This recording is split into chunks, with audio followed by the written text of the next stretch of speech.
O, isang maulan na gabi sa inyong lahat. Ako po I just needed to make this report kasi po medyo malaki po itong developing story na nangyayari. Una ko pong nakita sa vlog ni Armandin Nokum. Tas ngayon po nakikita ko yung mga report sa Facebook. 2 batalyon ng Special Action Force ipinadala sa Davao City.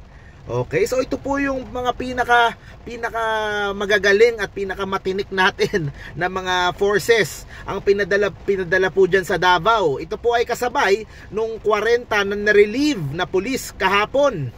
Okay, so yung pong mga na-relieve, kumpirmado na po yon. Itong sa SAP Battalion, wala pa ako masyado nakikita sa mainstream news. Ayan, pero photos of PNP SAF. Mukhang ano nga talaga. Ito po yung nakalagay dito sa Facebook ang SAF ang pinaka-elite na unit ng PNP. Kailan lang ay pinagsisibak ng PNP ang nasa 40 na pulis ng Davao City Police Office na kinabibilangan ng kanilang mga station commanders at ng kanilang hepe na si Police Colonel Richard Badang.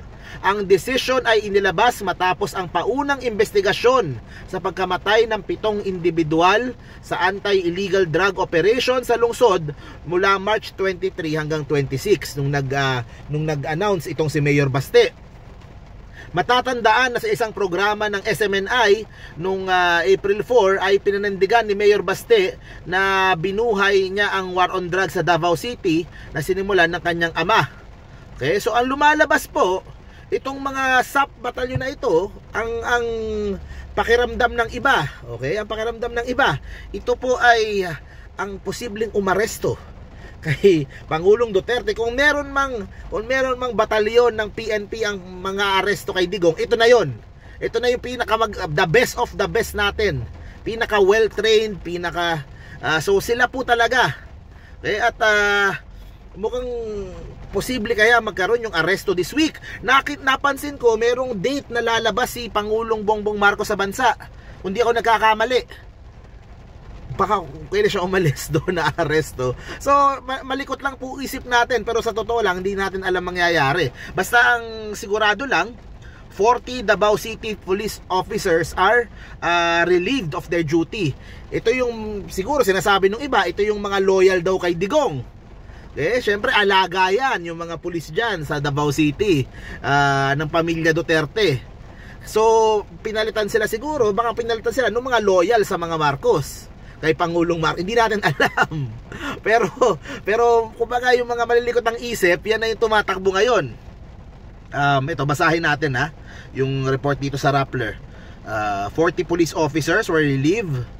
Ayan. This comes as Newsline received reports that 2 battalion of police from the Special Action Forces arrived at the regional office around 9:45 on the same night. Totoo pala itong SAF. Okay.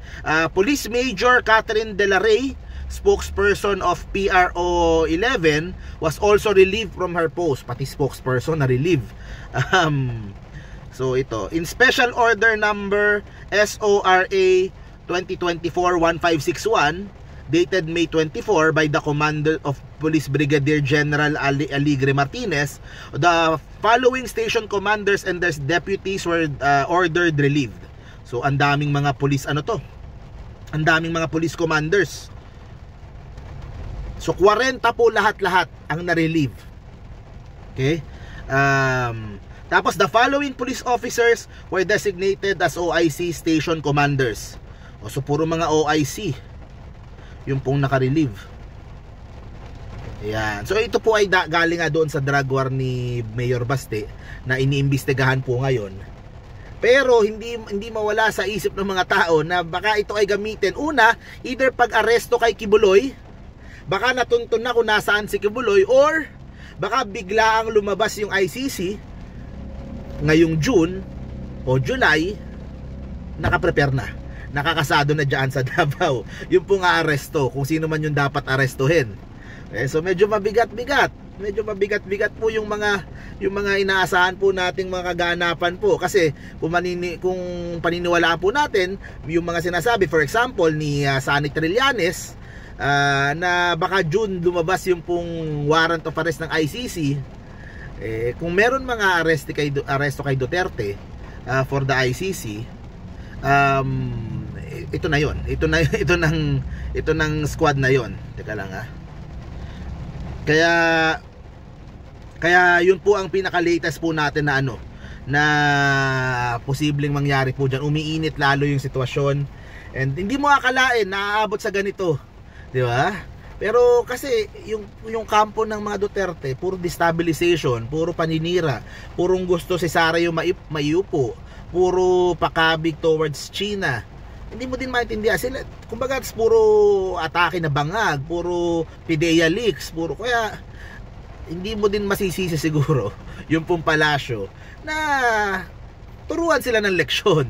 Na wag kayong nag-aano, kasi marami kayong mga problema, marami kayong pananagutin sa batas na kailangan nyo muna sagutin bago nyo kami siraan, bago nyo kami subukang pabagsakin. Diba? Tsaka Marcos yung kalaban nyo. Ano sabi, Duterte lang kayo, Marcos kami. 40 plus years, 50 years na namin ginagawa ito. Wag nyo kaming subukan. Parang ganun yung lumalabas. So, tignan po natin kung ano po mangyayari. Okay, nakasubaybay lang tayo dito. So, see you po sa next vlog po natin, guys. Bye-bye.